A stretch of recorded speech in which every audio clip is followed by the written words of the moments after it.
Be a part of conversations that affect you, mothers, as well as your child on Maternity Line show, where Zaynab unearths motherhood through unique stories in reproductive health. Pregnancy is quite challenging for me. For the first pregnancy, I had to deliver at 32 weeks. I hit my tummy on the COVID and immediately I was rushed to the hospital. How about asking questions that benefit your child, babies, and toddlers? Immunization for children has a lot of benefits. You vaccinate your child till 15 months. Most parents stop at 6 months when their babies are stop breastfeeding. On the show that features experts and professionals across maternal and child health, join Zaynab as she amplifies voices of women for better physical, mental, and social well-being. We discuss parenting. My kid is a bit older now. When he was younger, it was a bit more stressful, but now we kind of work with each other. My name is Ugo. Thank you for bringing up this topic. So I'm a single mother.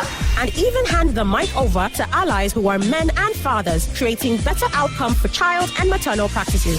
Join Zaynab Fridays, 12:15 p.m. on 99.3 Nigeria Info on Maternity Line show, an all-encompassing medium for every woman, mothers and intending mothers.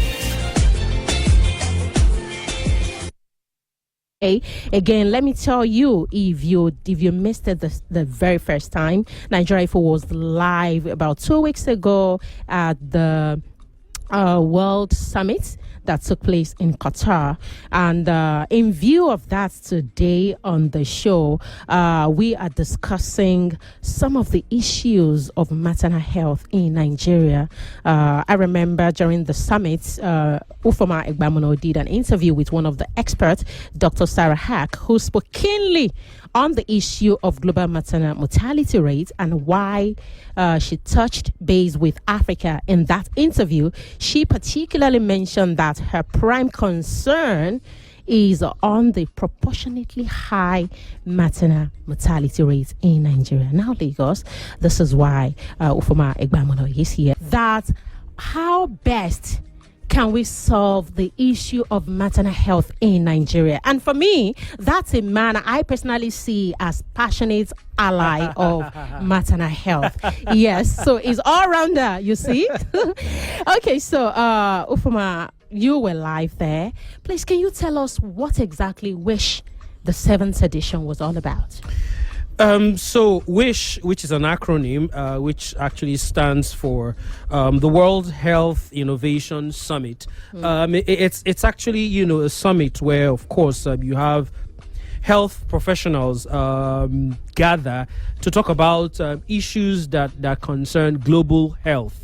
For me, it's the second time I was actually attending, or I'm attending the event. I did go for so the event is actually a biannual event. It happens every 2 years. Right. So I was actually at the last edition, the 6th edition of the World Innovation Summit for Health, right. Which of course takes place in Qatar. I was there 2 years ago, myself and our former colleague Sandra Ezekwesili. This year's edition I also attended. Like I said, it's of course an initiative of the Qatar Foundation where experts, in health come together to discuss how to move global health forward.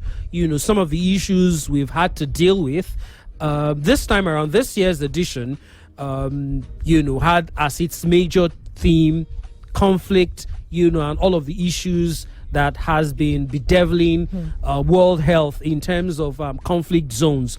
Of course, the war in Ukraine, which started about 2 years ago, the war which started in about a year ago in Gaza, and of course the one right here in Africa, Sudan, has caused a lot of global crisis in terms of health professionals. If you actually check the Nigeria Info YouTube page, right. You would see there's a 15-minute interview where one of the moderators of the program, talked with the international president of Medicine Frontiers, that's a humanitarian body that deals with health issues around conflict areas. It's a very extensive interview. I would love, for listeners to actually go check out that interview on the Nigeria Info page. But that's like the general theme of the summit. However, just like you have in other conferences, there are other little minor let me not call them lead to other sub themes,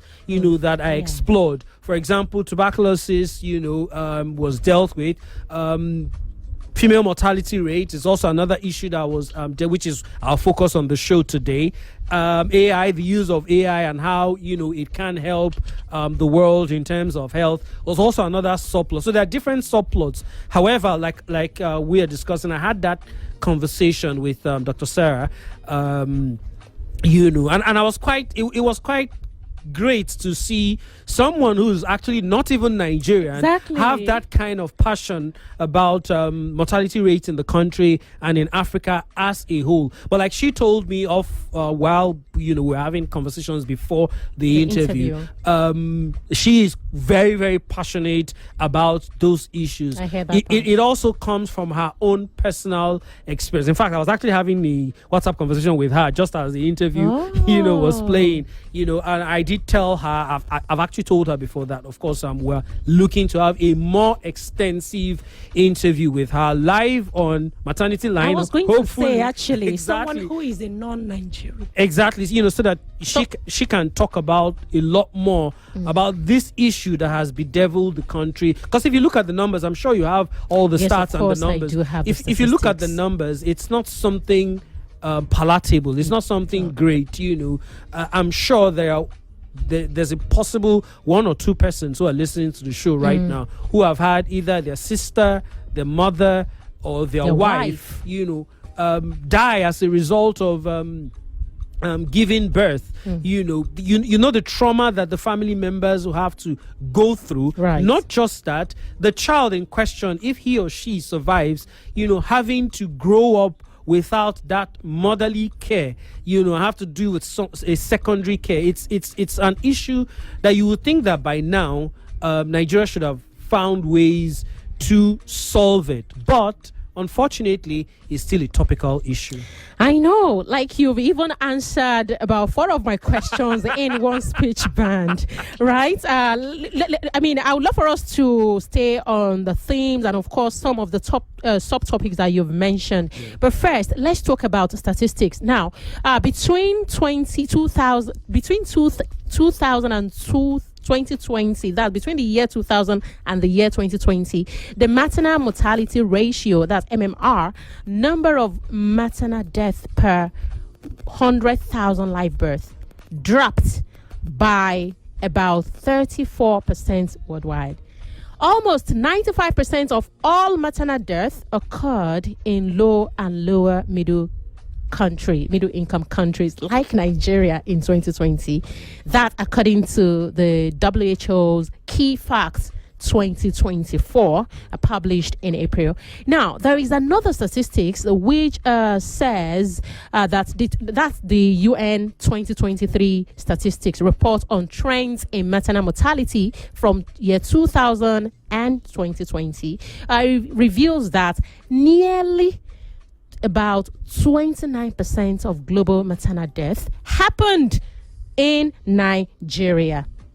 And it's still happening because it says happens in Nigeria. Unfortunately, Nigeria has one of the highest maternal mortality rates in the world, according to WHO.